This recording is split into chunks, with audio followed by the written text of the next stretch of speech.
Gloire à Yahweh. Gloire à Yahweh.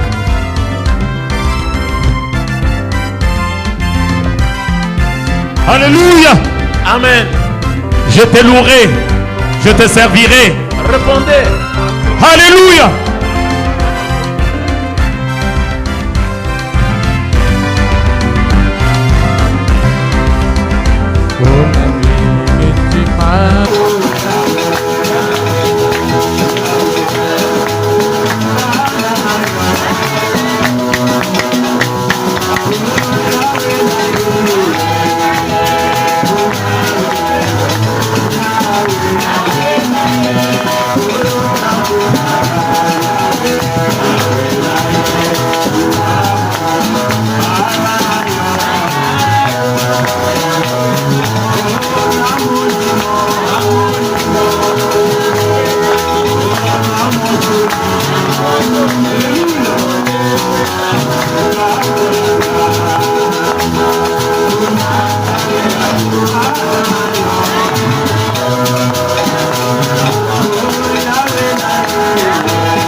Nous pouvons nous tenir debout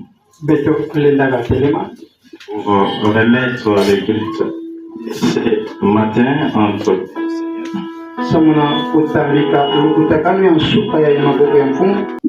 nous réalisons l'écriture qu'on avait considérée depuis Matthieu 26.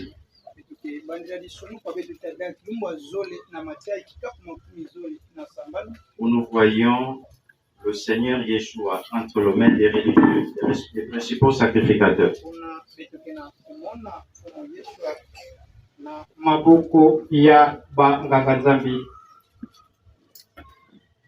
Étions en Matthieu chapitre 26, je pense. 26.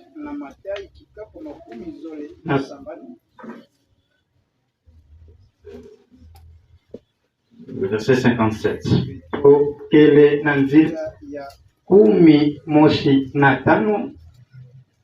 Nous lisons. Ceux qui avaient saisi Yeshua les menèrent chez les souverains sacrificateurs Caïphe,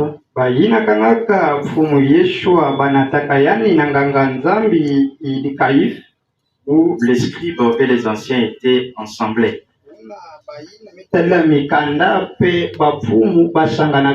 Pierre les suivit de loin jusqu'à la cour du souverain sacrificateur.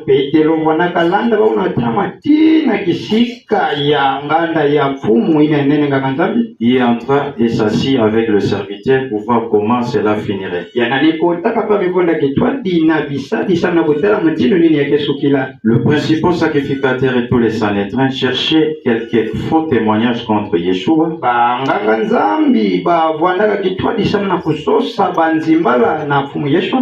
suffisant pour le faire mourir. Mais ils n'en trouvèrent point. Quoique plusieurs faux témoins se soient présentés, enfin, il en vint deux qui dirent. Celui-là a dit, je puis détruire le temple de Dieu et les rebâtir en 3 jours. Pouvez vous asseoir. Que le Seigneur puisse ajouter encore ses riches bénédictions à la lecture de sa sainte parole.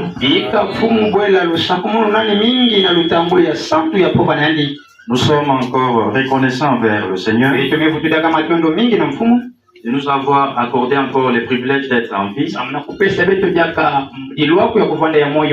et l'occasion pour nous retrouver en ces lieux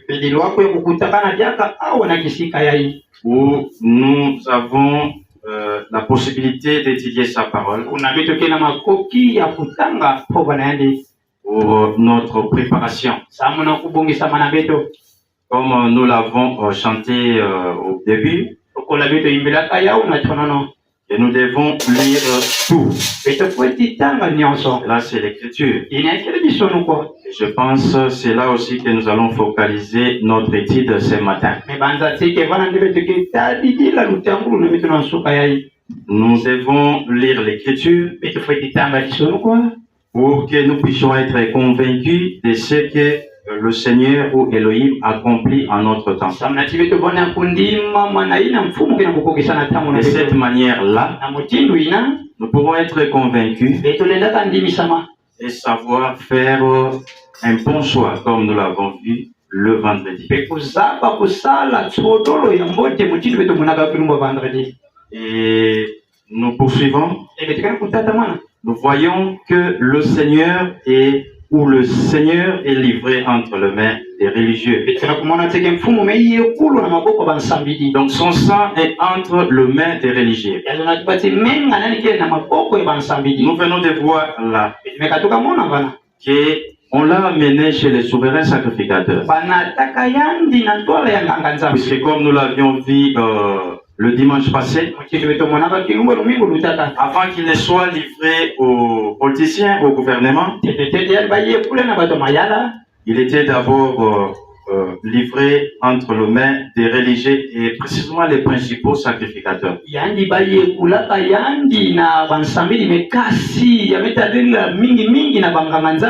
Et d'abord, on résolut de pouvoir les mettre à mort. Avant de les mettre à mort,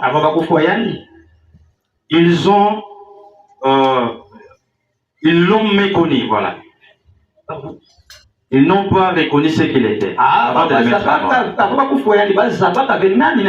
C'est comme ça qu'ils sont arrivés à la conclusion de le mettre à mort.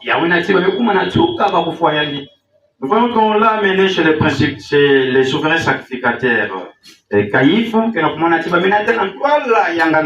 où ils étaient déjà réunis là-bas, les scribes et les anciens. Et là, il y a aussi l'apôtre Pierre qui avait suivi pour voir comment cela finirait.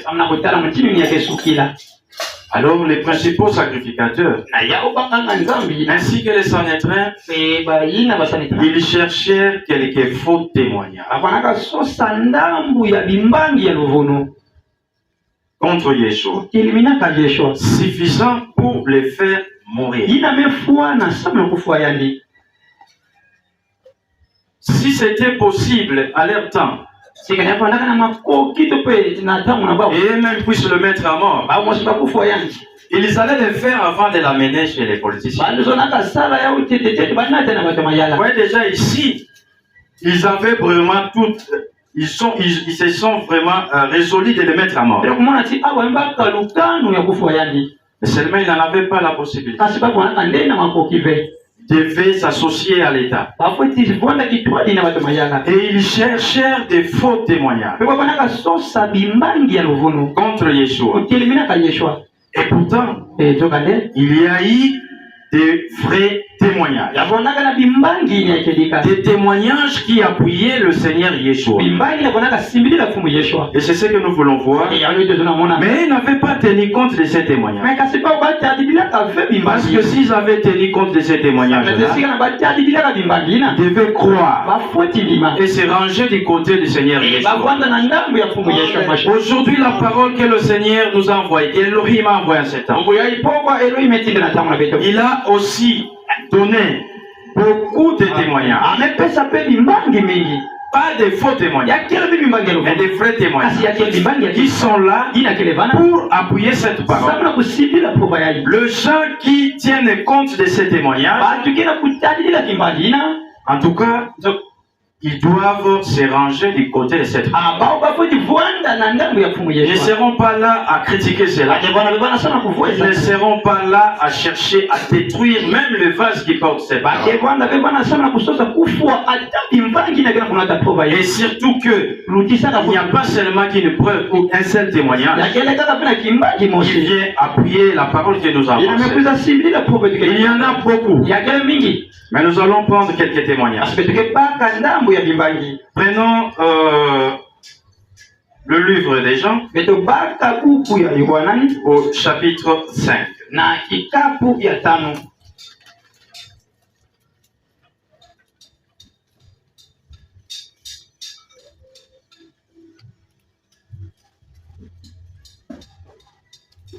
Au premier verset là, nous voyons qu'il y a quelque chose qui s'est passé à Jérusalem.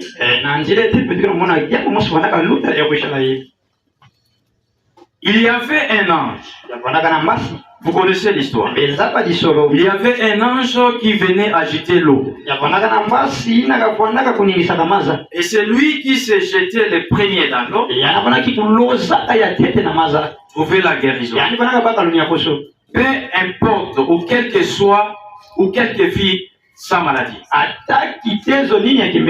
Alors il y avait beaucoup de malades qui étaient là, de toutes sortes, qui étaient là entendant les mouvements de l'eau. Lorsque l'ange descendait, c'est lui qui s'est jeté en premier, était guéri. Mais parmi ces malades là aussi, il y avait un malade pendant environ 38 ans. Vous voyez que le Seigneur connaît toute notre situation. Il n'y a aucune situation qui échappe à son contrôle. Même le temps que ce monsieur ici avait passé dans sa maladie, le Seigneur connaissait ça.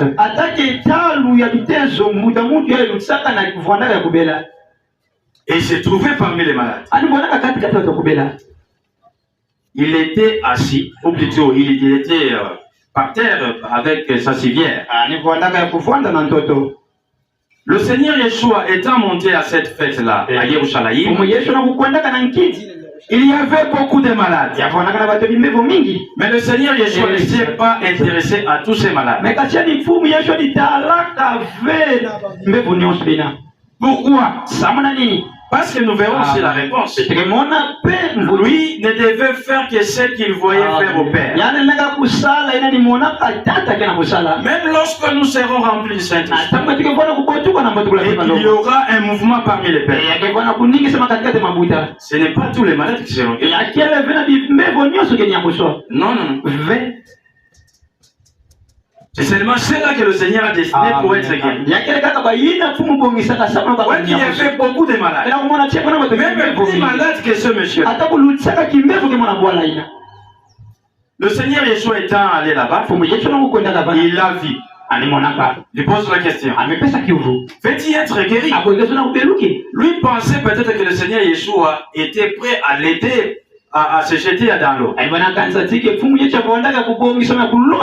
dit, mais je n'ai personne pour me jeter dans l'eau. Lorsque l'ange vient agiter l'eau. En passant, nous pourrons dire ceci. En ces temps de la fête, le Seigneur, Elohim, a envoyé aussi un ange terrestre,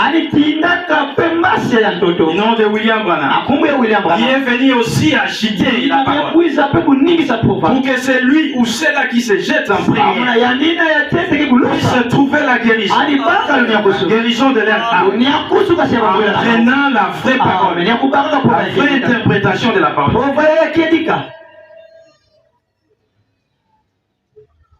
Dis, mais je n'ai personne pour me jeter. Lorsque je m'apprête à me jeter dans l'eau, il y a une autre personne qui se jette. Il y avait une solution plus efficace que C'est à quoi lui s'attendait. Le Seigneur Elohim a plusieurs façons, plusieurs manières de nous venir en aide. On ne doit pas simplement les cataloguer.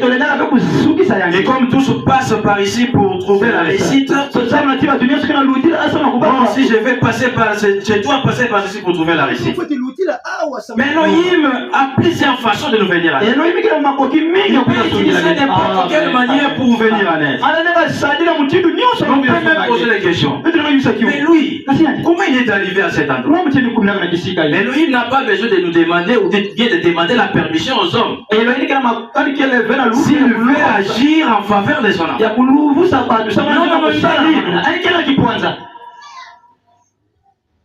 Le Seigneur lui a dit, alors prends ta civière, prends ta natte, lève-toi et marche. Mais il va avoir suffisamment de la foi, c'est sûr. Ça paraît simple. Parce que souvent les gens aiment des grimaces. Ils se rendent compte que là, ici, c'est Dieu qui travaille.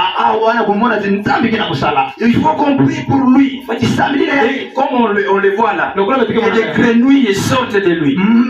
Les serpents sortent de lui. Même les fées sortent des mains de celui qui prie pour lui. Je suis vraiment guéri. Là, ce sont des intimidations.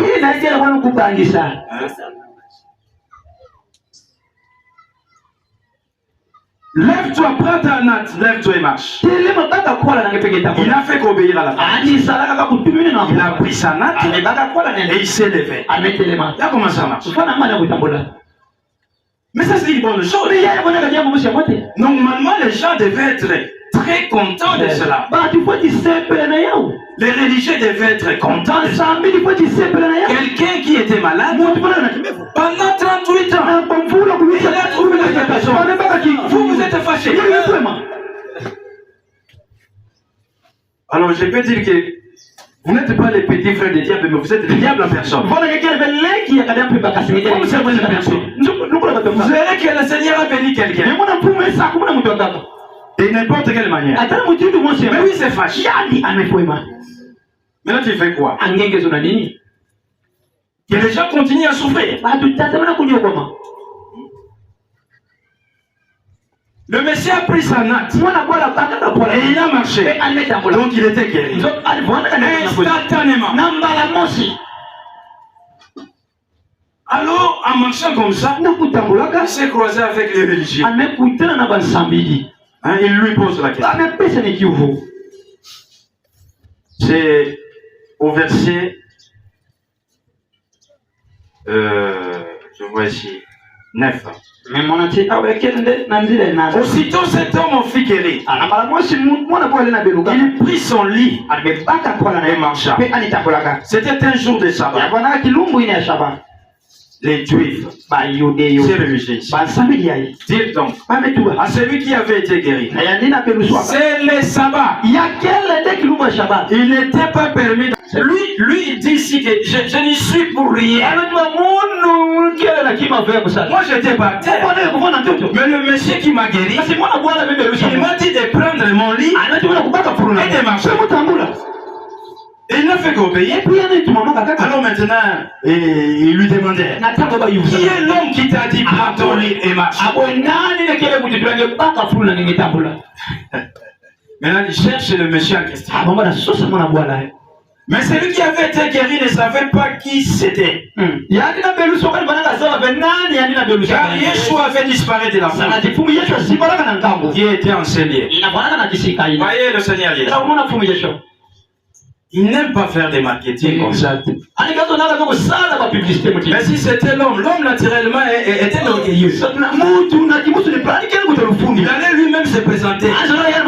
C'est moi qui l'ai. C'est moi qui ai fait ça. C'est moi qui ai fait ça. Et lui le Seigneur. Il sait même les ça.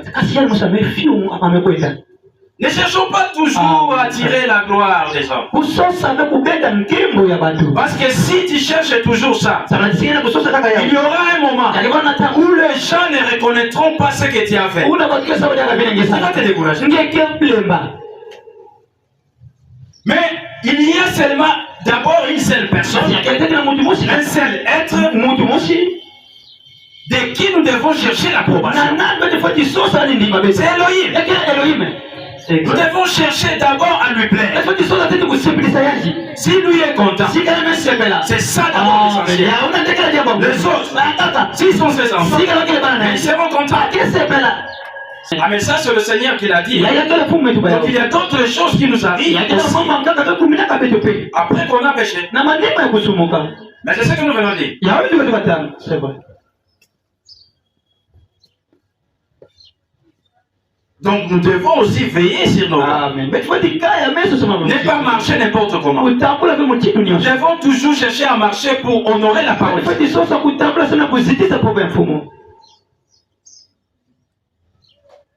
C'est pourquoi. Non, c'est là où je suis. C'est au verset 15. Cet homme s'en alla et annonça aux Juifs que c'était Yeshua qui l'avait dit. Maintenant ils ont compris, ils ont trouvé enfin la personne qui l'avait dit. Donc ils ont trouvé la personne d'après eux qui l'avait incité à saboter les sabbats.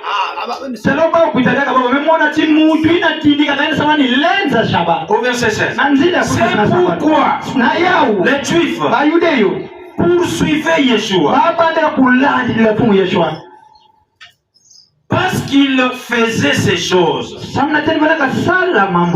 miracles, le jour du sabbat. Pour eux c'était un problème. Ces gens ici ne comprenaient pas c'est que c'est vraiment le sabbat. Et surtout qu'en ce temps ici, on ne devait plus célébrer le sabbat selon l'image. Parce que la réalité était déjà là. Et ne comprenez pas. Parce que c'était des gens religieux, mais superficiels.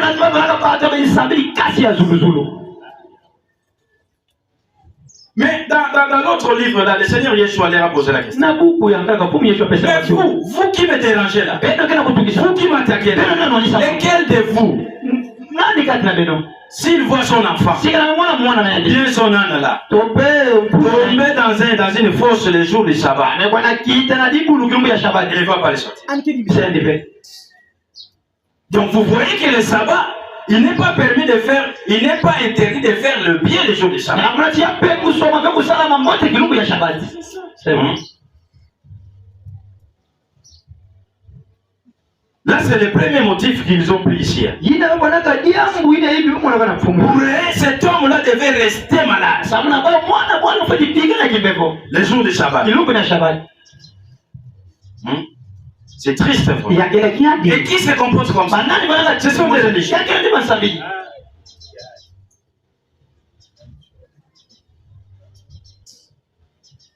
Verset 17. Le Seigneur Yeshua leur répondit. Mais Yeshua leur répondit, mon père agit. Le père là, Elohim, il prétendait le servir. D'abord, c'est lui qui avait agi dans le monde spirituel. C'est lui qui avait d'abord guéri cet homme-là le jour du sabbat. Donc le Seigneur Yeshua leur dit, s'il y a quelqu'un aussi qu'il faut condamner, mais c'est le père. Amen. C'est lui qui vient de le faire. Moi étant le fils, je ne fais que suivre ce qu'il a dit. Le père agit jusqu'à présent. Moi aussi j'agis. Là, c'est comme s'il s'est cherché encore des problèmes. À cause de cela, les Juifs cherchaient encore plus à les faire mourir. Non seulement parce qu'ils violaient les sabbats, donc après ils violaient les sabbats. Non seulement parce qu'il violait les sabbats, mais parce qu'il appelait Dieu son propre Père. Se faisant lui-même égal à Dieu.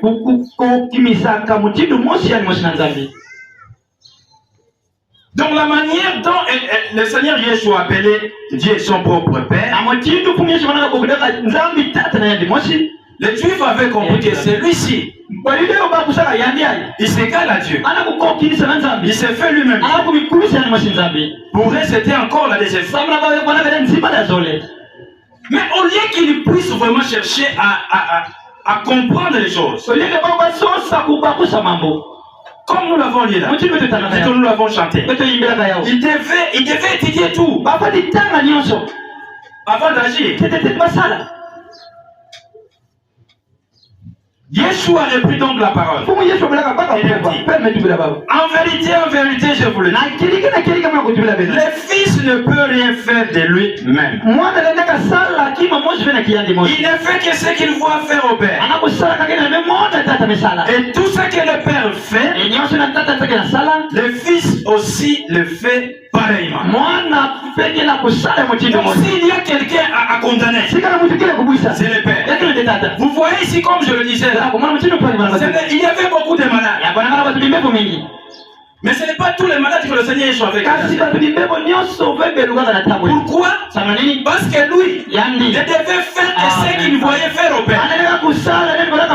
Le Père, Elohim, ce jour-là du sabbat, n'avait guéri que ce monsieur. Et le Seigneur Yeshua a vu ça dans une vision. Mais c'est ce qu'il a dit là. Il ne fait que ce qu'il voit faire au Père. Et c'est comme ça qu'il s'est dirigé droit, non vers les autres malades, mais vers ce monsieur-là qui souffrait pendant 38 ans.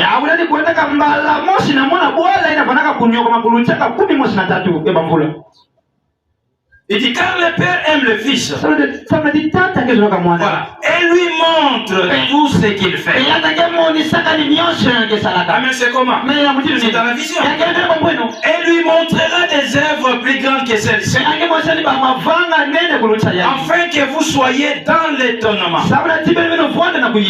Car comme le Père ressuscite les morts et donne la vie, ainsi le Fils donne la vie à qui il veut.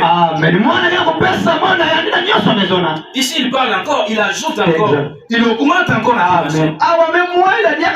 Les religieux ici, Timaba on a katikuna. Ah là là, c'était renfrogné là. Il dit le Père ne juge personne, mais il a remis tout jugement au Fils.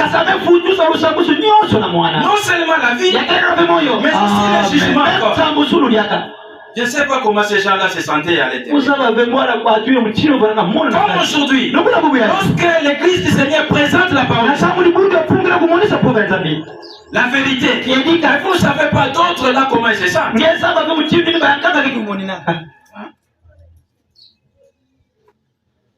Le Seigneur ou Elohim a fait cela afin que tous honorent le Fils. Comme ils honorent le Père. Mais c'est Elohim qui avait dit que je ne donne pas ma gloire à un autre. Ce qu'il faut savoir, le fils du président n'est pas le président. Les honneurs dits au président à cette fonction-là, ce n'est pas au fils du président d'être bénéficiaire. Mais ici, qu'est-ce que le Seigneur Yeshua dit? Les gens doivent honorer le fils. Comme ils honorent Elohim.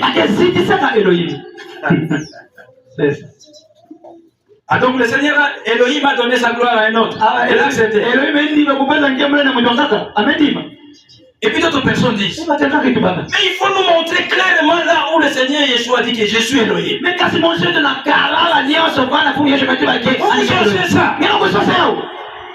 clairement. Alors ça ne sera plus par révélation. Cela est par révélation. Parce que lui-même l'a dit.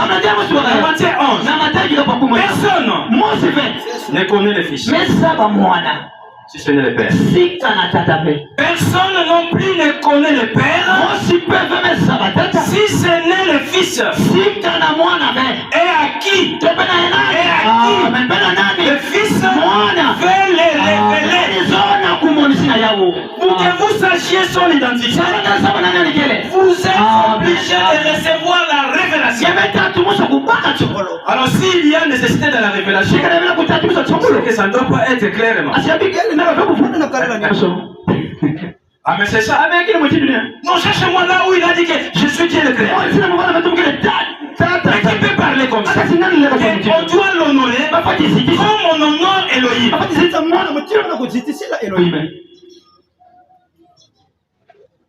C'est lui qui n'honore pas le Fils, n'honore pas le Père qui l'a envoyé. En vérité, je vous le dis, c'est lui qui écoute ma parole et qui croit celui qui m'a envoyé à la vie éternelle. Il a parlé de la vie éternelle en amont là. Et le Fils a le pouvoir de donner la vie à qui il veut. Il donne la manière dont cette vie peut être communiquée. C'est en écoutant sa parole et la parole du Seigneur Yeshua et de croire. Il est vraiment l'envoyé de Dieu. C'est après cela que vous avez la vie.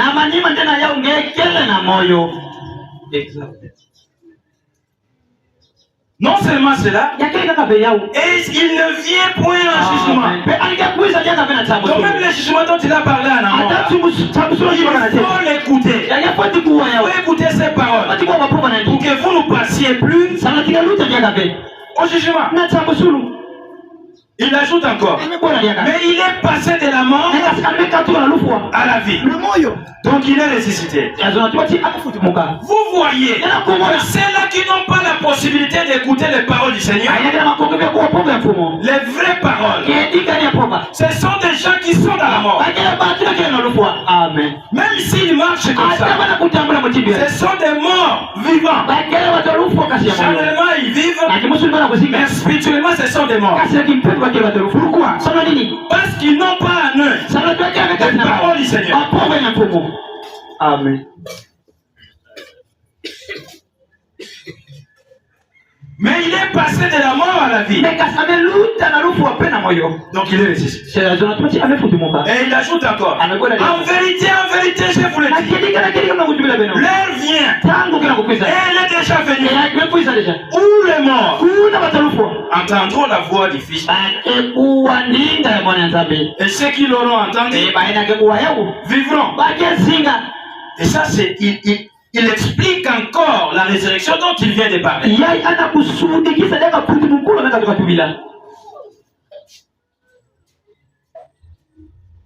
Pourquoi? Parce qu'il dit là, l'heure vient au futur, mais il est déjà venu, où les morts entendront la voix du Fils de Dieu, et ceux qui l'auront entendu vivront. Car, comme le Père a la vie en lui-même, ainsi il a donné au Fils d'avoir la vie en lui-même. Et lui a donné le pouvoir de juger parce qu'il est le Fils de l'homme.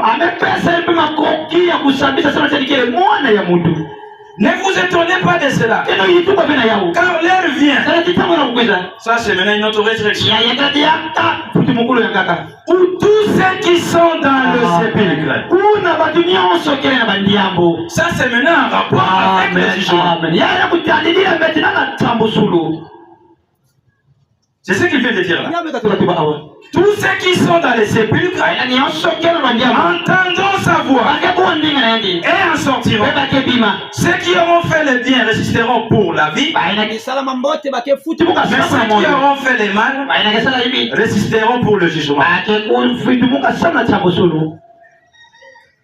Ça, comme nous l'avons vu là, ces gens ici qui auront la vie, ils ne font pas partie de l'épouse. Parce que ceux-là qui font partie de l'épouse, ils ont eu déjà la vie. Au verset 25. C'est vrai. Non seulement au verset 25, mais c'est également au verset 24. Parce que c'est là où il a dit, c'est lui qui écoute mes paroles et qui croit celui qui m'a envoyé à la vie. Mais au verset 29 ici, ces gens ici qui reçoivent la vie après la résurrection.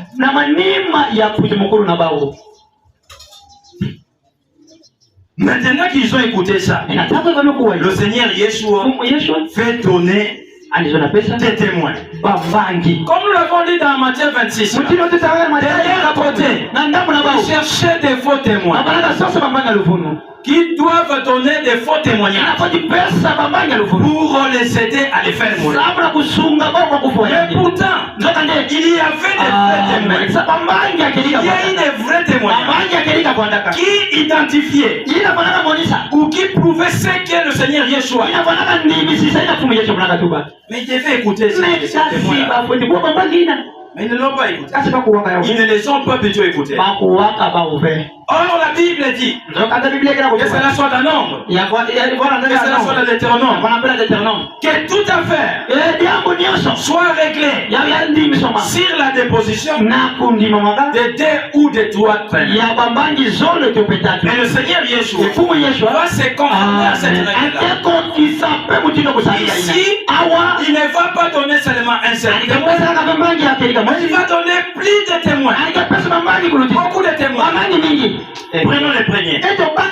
Qu'est-ce qu'il dit là? Au verset 30, je ne puis rien faire de moi-même. D'après ce que j'attends, je juge et mon jugement est juste. Parce que je ne cherche pas ma volonté, mais la volonté de celui qui m'a envoyé. Maintenant, il donne le premier témoin. Si c'est moi qui rends témoignage de moi-même,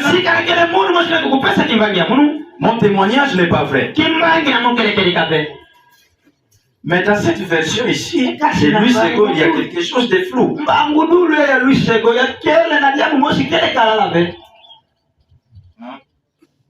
Si c'est moi qui rends témoignage de moi-même, mon témoignage n'est pas vrai. Ça, c'est pas juste. Dans cette version. Qu'est-ce qu'on a, il a dit dans ta version?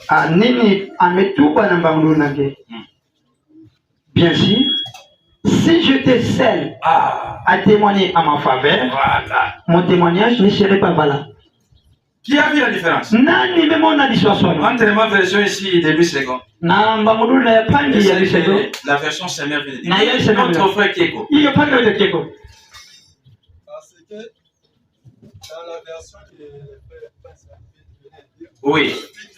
Oui. On dit que le témoignage, ce n'est pas que ce ne sera pas vrai, mais ce ne sera pas valable. Parce que par rapport à ce que vous avez énuméré sur le nombre et oui. Le témoignage doit être rendu sur la position ou 3 témoins. Voilà. Merci. Vous avez encore ajouté? Si tu n'as pas fini, tu peux. Oui. Par rapport à Louis II, directement, on rejette le témoignage d'une seule personne. Exact. Le témoignage est vrai. Ce n'est pas valable par rapport, ça n'a pas été énuméré par rapport à 2 ou 3 témoins. Voilà, c'est bien. Un autre frère peut ajouter quelque chose? Voilà. Ici, je vais dire, si c'est moi qui rends témoignage de moi-même, mon témoignage n'est pas vrai. Lui, c'est qu'on nous fait voir ici que le Seigneur Yeshua ne rend pas témoignage de lui-même. Donc lui, Satan seulement aux autres qui rendent témoignage en sa faveur. D'après lui, c'est ça. Je redis ça. Si c'est moi qui rends témoignage de moi-même, mon témoignage n'est pas vrai. Donc pour que son témoignage soit vrai, ça devait être rendu par d'autres personnes différentes de lui, le Seigneur Yeshua. C'est vrai. Mais ça c'est faux. Exactement. La vraie version, c'est ce que le frère vient de dire. Si j'étais seul, à rendre témoignage à ma faveur, mon témoignage ne sera pas valable, ne sera pas recevable. C'est vrai. Pour éclairer ça encore, nous allons revenir à ça. Allons toujours là où nous sommes dans Jean, mais cette fois-ci le chapitre 8. Le verset 14.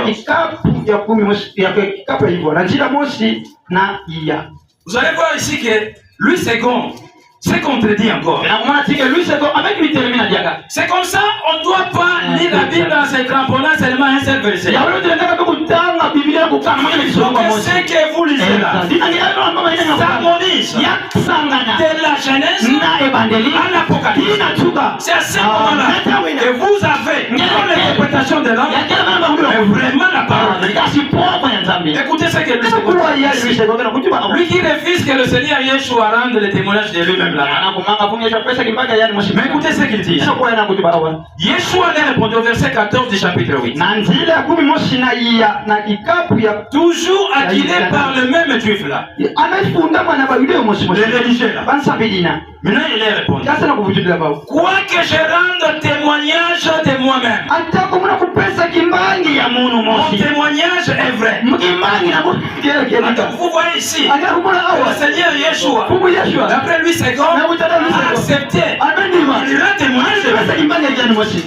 Et c'est vrai. Mais c'est que son témoignage, il ne doit pas être le seul. Unique à rendre son témoignage.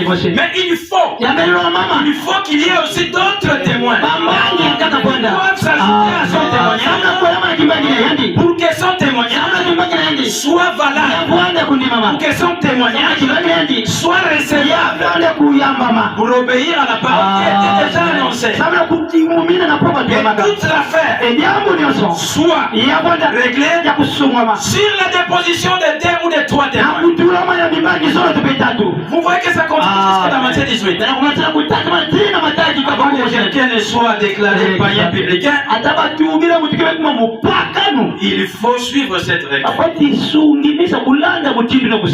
pouvez encore nous lire dans votre version. Le verset 14. Jésus lui répondit, oui. Je me rends témoignage à moi-même. Mais mon témoignage est vrai. Voilà. Vous voyez que c'est Semer qui est dans la constance. Au chapitre 5, il dit que le Seigneur Yeshua rendait son témoignage, mais qu'il n'était pas le seul à le faire. Et au chapitre 8, il confirme que le Seigneur Yeshua rend témoignage de lui-même. Mais lui, c'est bon, rejette au chapitre 5 que le Seigneur Yeshua rende témoignage de lui-même. Et j'espère que ceux-là qui ont la version Louis II comprennent que le verset 32 ici, c'est le verset 31, je pense. Et mal rendu dans Louis II. Donc si vous voulez avoir la pensée exacte d'Elohim, c'est dans ce verset-là. Considérez la version Semer. Même la version parole vivante. Alors maintenant le Seigneur va évoquer d'autres témoins. Pour que son témoignage soit valable. Pour que son témoignage soit recevable. Pour que les gens, les juifs là qui est là, cherchent à les faire mourir, comprennent, croient, soient convaincus qu'il était ce qu'il était là. Sinon, n'allez pas chercher à les mettre à mort. Aujourd'hui, si les gens peuvent vraiment chercher à écouter les témoignages que Dieu a rendus à ces messages du temps de la fin,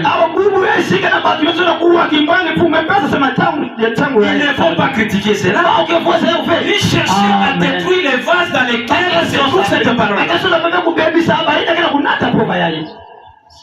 Maintenant, il évoque ici Avant d'y arriver, d'abord le verset 31. Il y en a un autre qui rend témoignage de moi. Et je sais que le témoignage qu'il rend de moi est vrai. Maintenant, verset 33.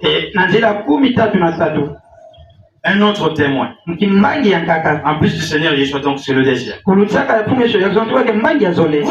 envoyé une délégation vers Yohanan. Et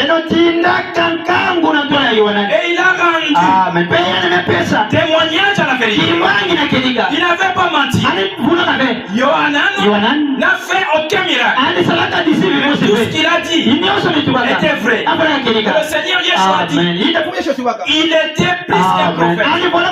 Mais tout ce qui était né de la femme jusqu'à Yohanan, il n'avait parlé aucun qui était plus grand que malgré qu'il n'avait fait aucun miracle.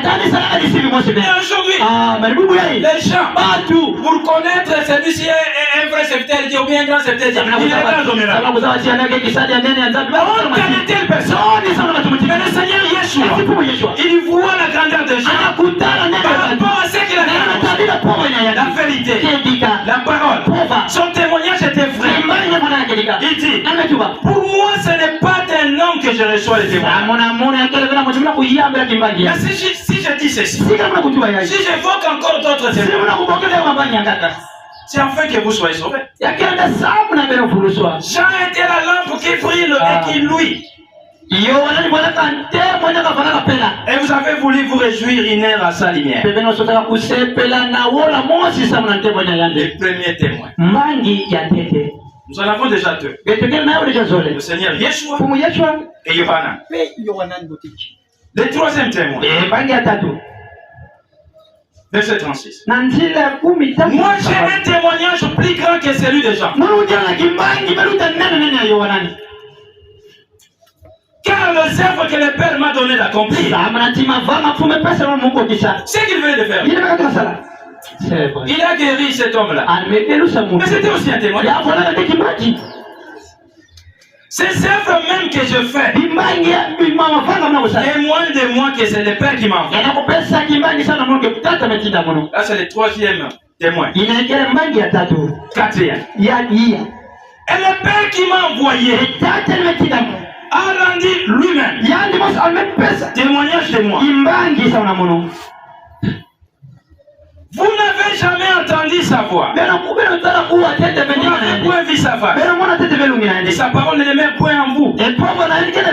Parce que vous ne croyez pas à celui qui l'a envoyé. Amen. C'est le quatrième témoin. Donc c'est Dieu ici. Il devait croire au Seigneur. Il ne devait pas chercher à le faire. Malgré ce grand nombre de témoins. Là, la loi parlait de plus 3 témoins. Mais lui est allé même au-delà de 3.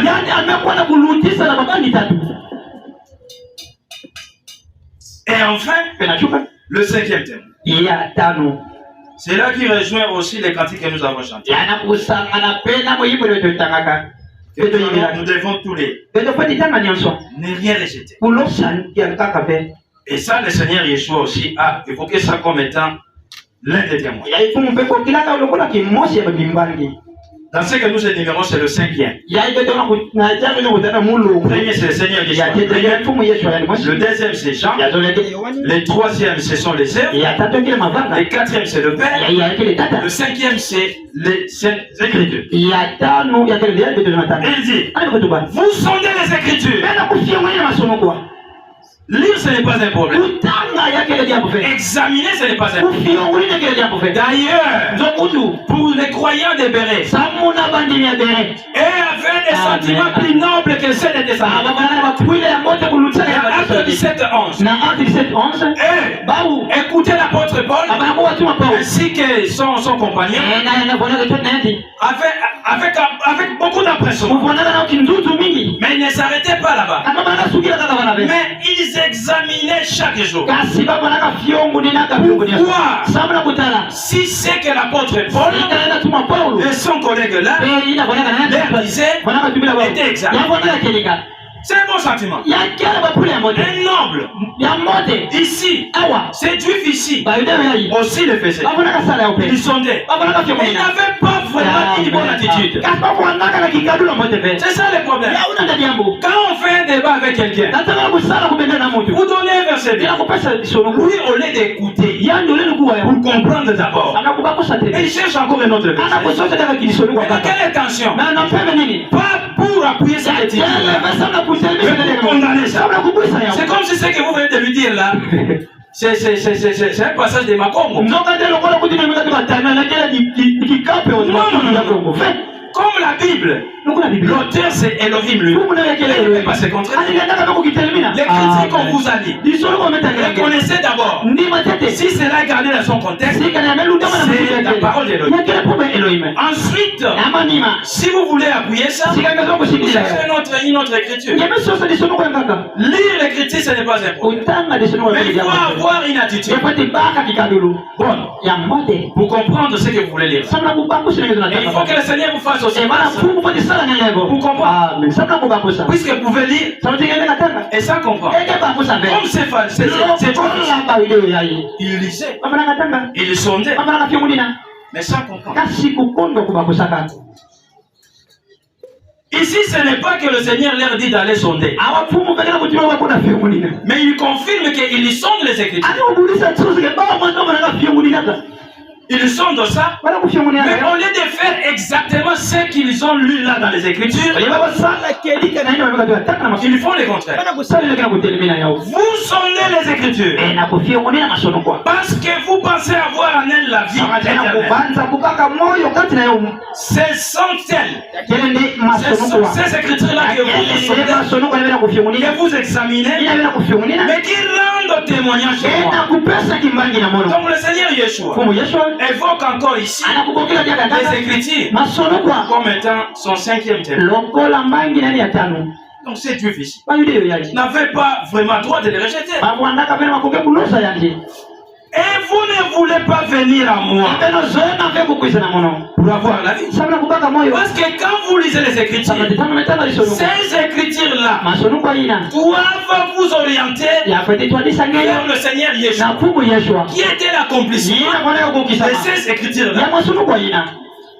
Là, il n'allait pas les juger à propos du sabbat. Il faut comprendre que dans les Écritures, on a parlé du sabbat, mais en image, en nombre, la réalité était là. On célébrait les sabbats en question, mais plus comme on les célébrait en image. Mais maintenant, c'est dans la réalité. Aujourd'hui, observer le sabbat, ce n'est pas un jour, le 7e jour. Non.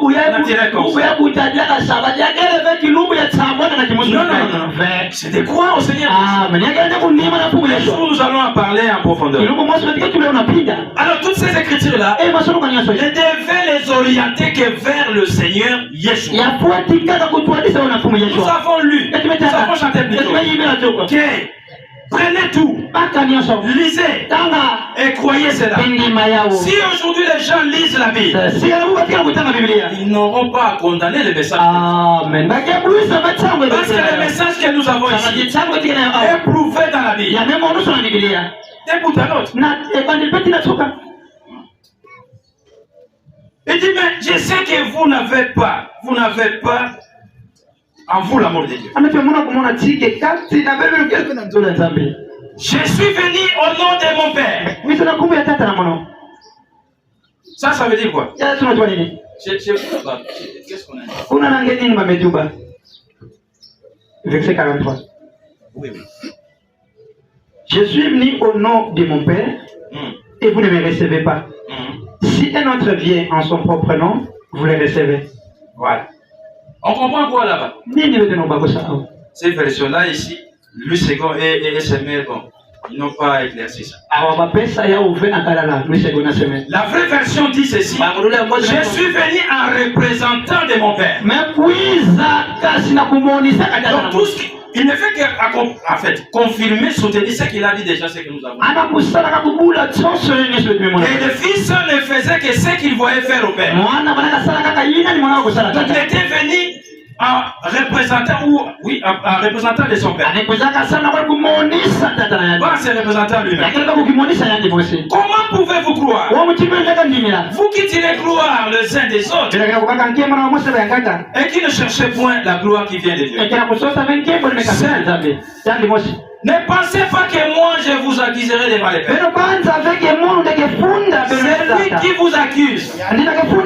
Mais c'est Moshe. Qui vous avez mis votre espérance? Parce que Moshe va leur dire. Mais les écritures que vous lisez. Moi quand j'avais écrit, c'est pour lui que j'avais écrit. Pourquoi vous ne l'avez pas accepté? Pourquoi vous l'avez rejeté?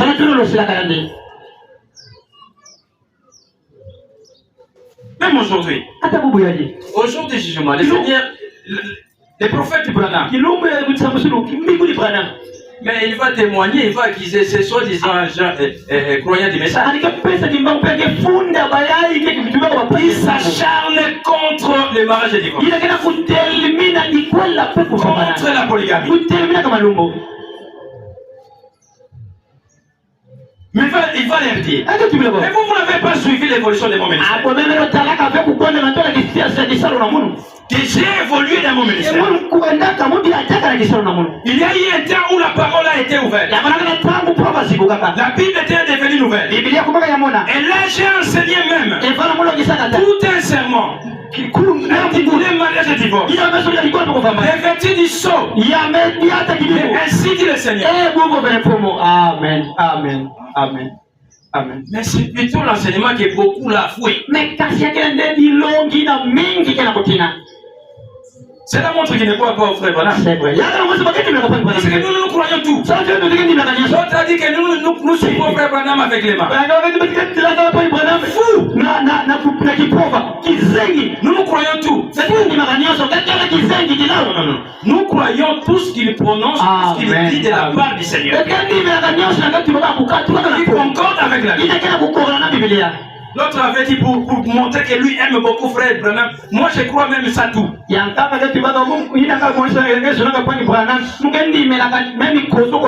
dit tout cela, c'est ainsi dit le Seigneur. Je dis Amen. Mais tu n'es pas normal. Car si vous croyez Moshe, vous me croirez aussi. Si les gens croient la Bible, ils devaient croire le message que la Bible dit. Si c'est là qui disent qu'ils sont dans le message, ils croyaient effectivement au ministère des frères Branham. Mais ils devaient croire à la polygamie. Il y a Bobonga, cette hypocrisie, cet orgueil-là. Il dit, moi je lance le défi. Au lieu de dire qu'il lance le défi, il dit que je relève le défi. Quand vous trichez, on va vous attraper. Il a lancé le défi. Il a relevé le défi. Il dit je relève le défi. J'appelle seulement les gens du message. J'appelle seulement les gens qui viennent et qu'on puisse se débattre à propos du mariage de divorce et de la polygamie. Frère Cass, lui, il a débattu seulement. Lui a débattu avec les dénominations. Moi je n'ai pas besoin des protestants ou bien des catholiques. Mais c'est monsieur ici. Moi je ne comprends pas sa tête. Là c'est comme s'il y a des sables là. Quand lui avait convoqué la conférence en Banaka en 2015, quand frère Pierre est intervenu là, vous-même dit la moine manière à fouiller l'intervenir. Parce que d'après lui, il avait laissé ses notes à la maison. Il n'était pas prêt. Frère Cass est intervenu. Parce que l'audience l'avait réclamé. Cette audience-là qui était réunie était-elle des pentecôtistes? Était-elle des missionnaires? Voilà quelqu'un qui oublie les choses facilement. Tout ça, il est orgueilleux. Il ne veut pas avouer que il a appris ça de frère Cass. Mais il n'ira pas loin. Il sera toujours quitté quelque part. Parce qu'il n'est pas saint. Parce qu'au cours de cette conférence-là, il a posé encore la question. Maintenant, les ministres, comment est-ce que nous voyons un Timothée 3 qui dit qu'il faut que l'évêque soit marié une seule femme. Maintenant que toi tu as démontré que la polygamie c'est pour les peuples. C'est les ministres.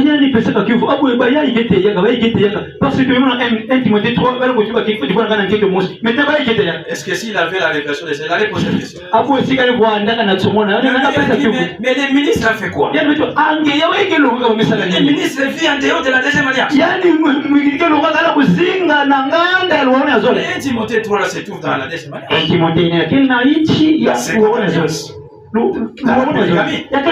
Le ministre, lui, n'a rien fait pour qu'il subisse ces sorts-là.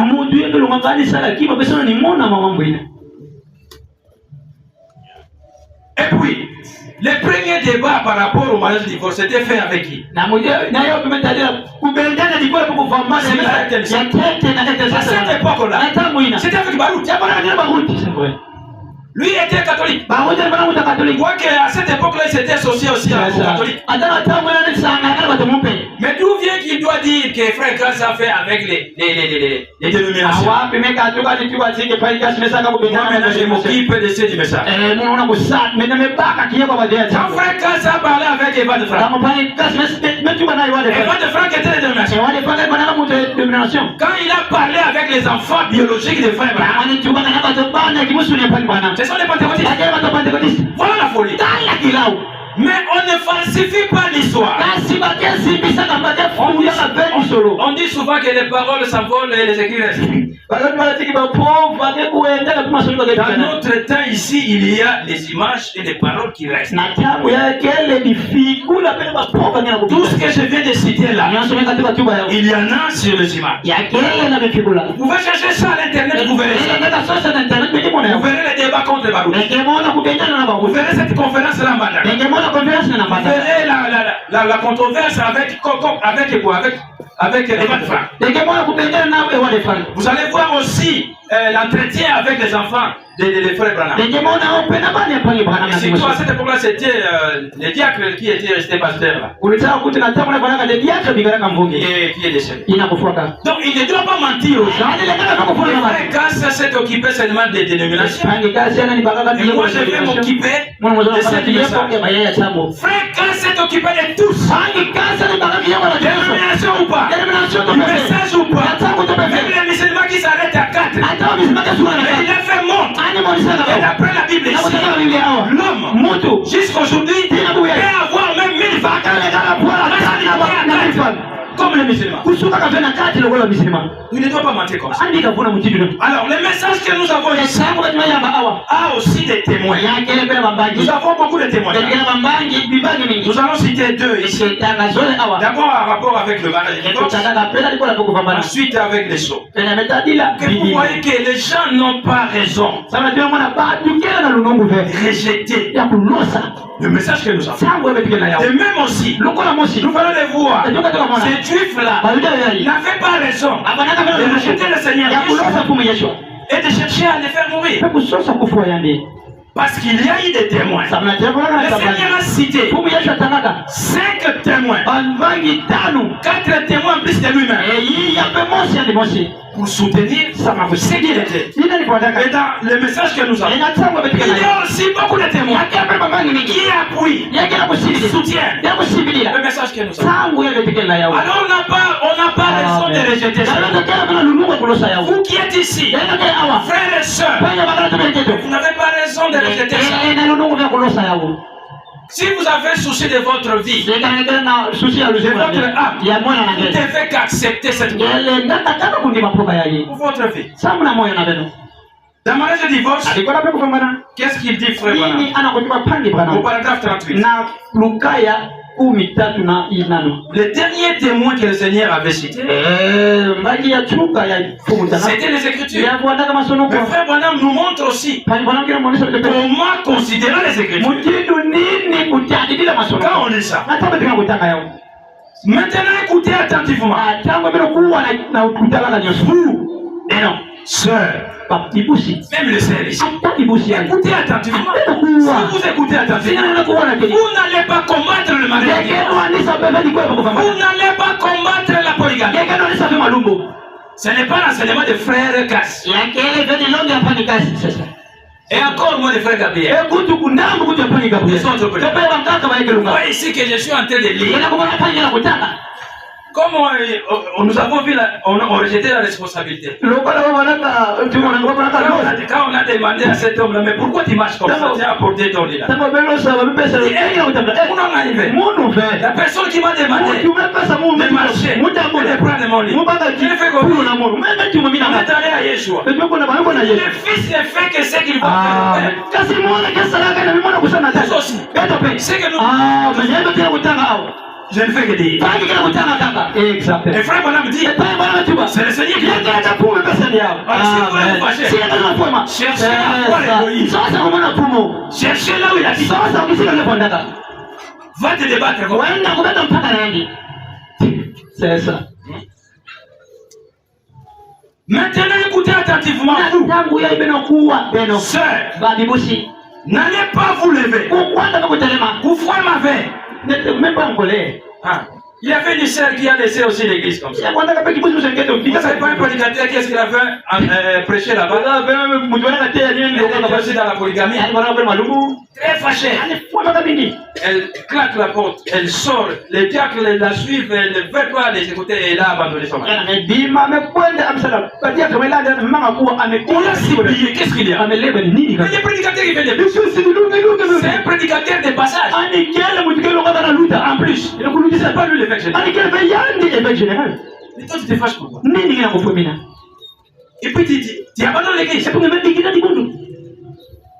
Et il a commencé à s'habiller comme dans les mondes. Les pantalons là que tu portes, c'est aussi la parole de l'église. Les bilunga là qu'elle porte là qui descendent jusqu'à par terre là. Donc ça tu ne vois pas que c'est la parole du Seigneur. Que tu dois t'habiller d'une manière à la sorte. Et elle est partie.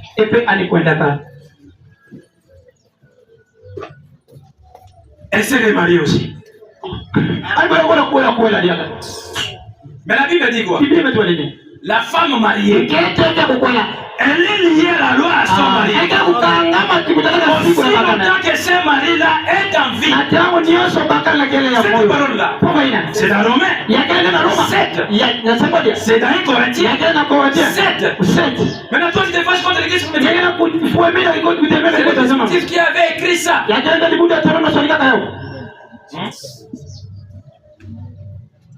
Elle s'est remariée. On a appris. On peut laisser ça. Sinon nous allons passer le temps. Terminons. Frère Branham des conseils aux celles qui pouvaient s'élever comme ça. Parce que quand la parole est présentée comme ça, d'autres là qui ne sont pas de Dieu, elles se fâchent à l'intérieur. Les autres en foutent même le prédicateur. Vous ne savez pas quel combat le prédicateur livre. Il cherche à sortir un mot là. Mais ça ne sort pas. Les sorciers sont là. Ils cherchent à ce que la vérité ne soit pas déclarée. Ah mais si ils sont là, ils se trompent. C'est vrai. Vous ne saurez pas.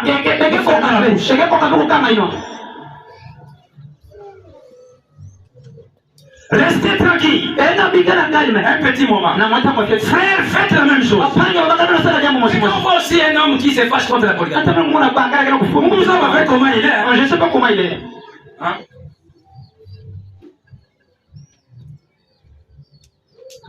Et vous qui êtes reliés à nous par téléphone, ne raccrochez pas. Ne faites pas cela. Veuillez simplement rester assis quelques minutes.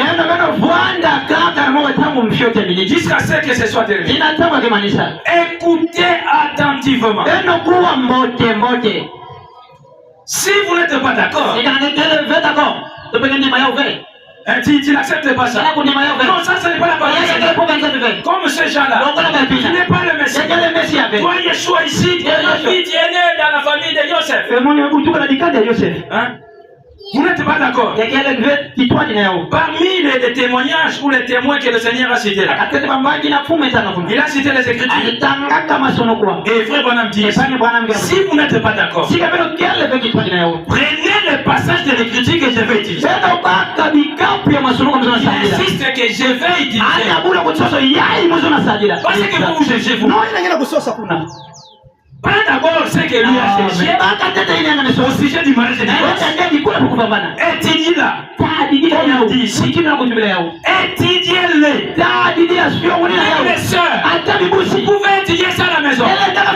Si vous n'avez pas cette brochure-là, aujourd'hui on en a aussi sur Internet. Vous pouvez télécharger ça. Vous pouvez télécharger d'autres vidéos.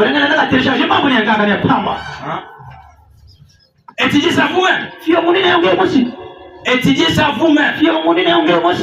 Mais comment? Dans un esprit de prière. C'est comme ça qu'on doit considérer les Écritures. On ne doit pas seulement sonder comme ça. Il faut l'étudier. Il faut le sonder. Dans un esprit de prière. Avant de prendre votre décision. Avant de dire que ça c'est faux. Vous ne pouvez pas accepter ça. Ça c'est saleté. Ça c'est absurde. Mais prenez le temps de prendre les Écritures. Étudiez-les dans un esprit de prière. Et voyez vous-même dans les Écritures que Frère Branham a considérées. Ces Écritures-là, comme le dit aussi dans 2 Timothée, toute écriture inspirée est utile pour enseigner. N'est-ce pas? S'il faut enseigner, il faut prendre l'Écriture. Non seulement pour enseigner, mais aussi pour corriger. Non seulement pour corriger, mais aussi pour convaincre. Vous voulez être convaincu que ça c'est juste, ça c'est vrai.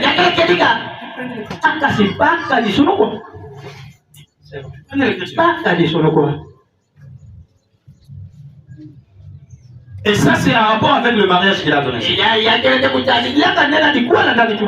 Prenons maintenant dans les sceaux. Vous m'excuserez puisqu'ici je prends la version électronique. Je pourrais prendre un peu quelques instants. Mais nous sommes dans le 7e sceau. Le 7e sceau. Je ne sais pas si je vais retrouver ça ici.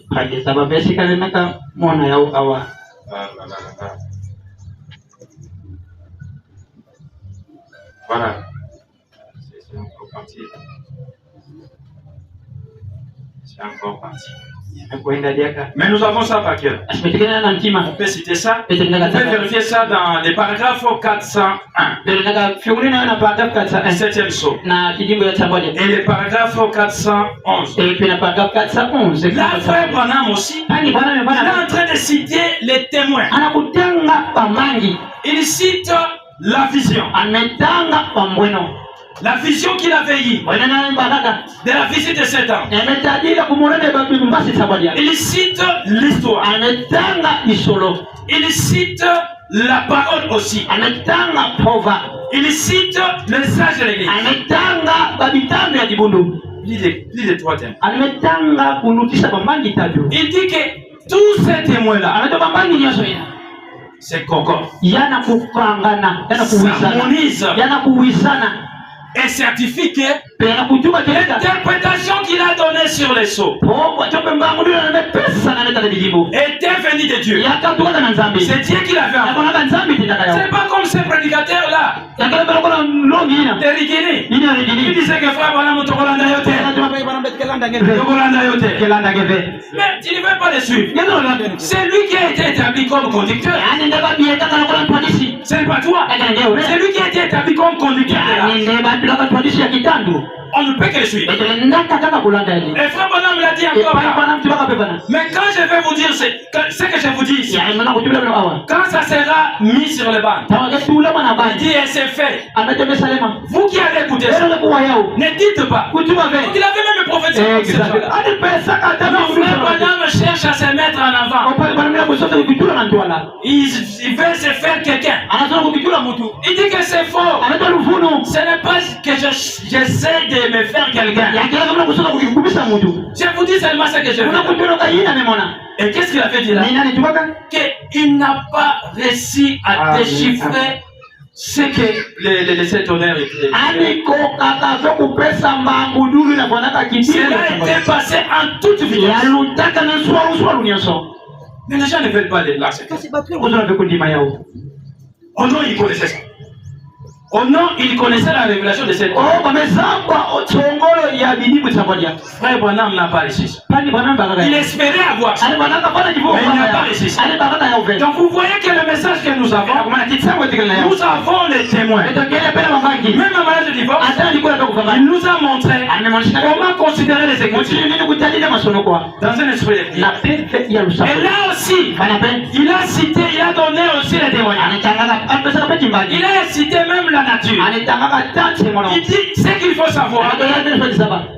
Après le péché, la polygamie a été instituée aussi bien chez l'homme que chez l'animal.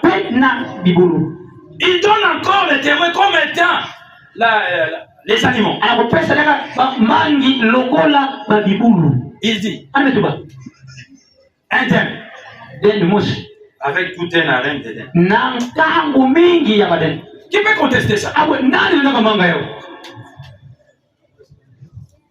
Un coq avec une cour pleine de poules. Mais c'est un grand témoignage. C'est là qui élève des poules. Vous allez voir. Il a des poules. Mais il n'achète pas les coques. Je vais emprunter seulement un coq de monsieur. Dans